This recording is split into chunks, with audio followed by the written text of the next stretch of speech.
2006 সালের বার্লিন বিশ্বকাপের ফাইনালে ফ্রান্সকে হারিয়ে ট্রফি তুলে ধরছেন ইতালির অধিনায়ক ফাবিও ক্যানাভারো। সেই বছরই তিনি জিতে নেন ব্যালন ডিওর। ইতিহাসে মাত্র তৃতীয় ডিফেন্ডার হিসেবে বেকেনবাওয়ার ও স্যামারের পর পুরো টুর্নামেন্টে ইতালি মাত্র 2টি গোল খেয়েছিল, কোনোটি ওপেন প্লে থেকে নয়।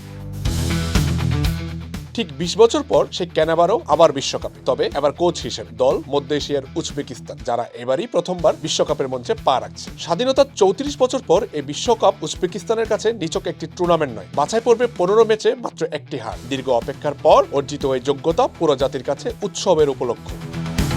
কুল অ্যান্টিপারস্পিরেন্ট ডিওডোরেন্ট স্টিক, যা আপনাকে দেবে 24 ঘন্টা পর্যন্ত ঘাম থেকে সুরক্ষা।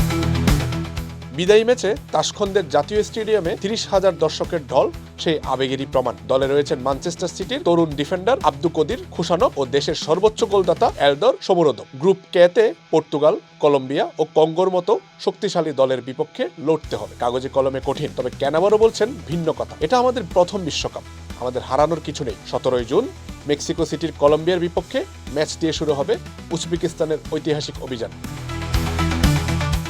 একদিকে বিশ্বজয়ী কোচের অভিজ্ঞতা, অন্যদিকে একটি জাতির বহু বছরের স্বপ্ন। এই দুই মিলিয়ে উজবেকিস্তানের গল্পটি এবার বিশ্বকাপের অন্যতম আকর্ষণ হয়ে উঠছে। আমজাদ হোসেন আবির, খেলা 71।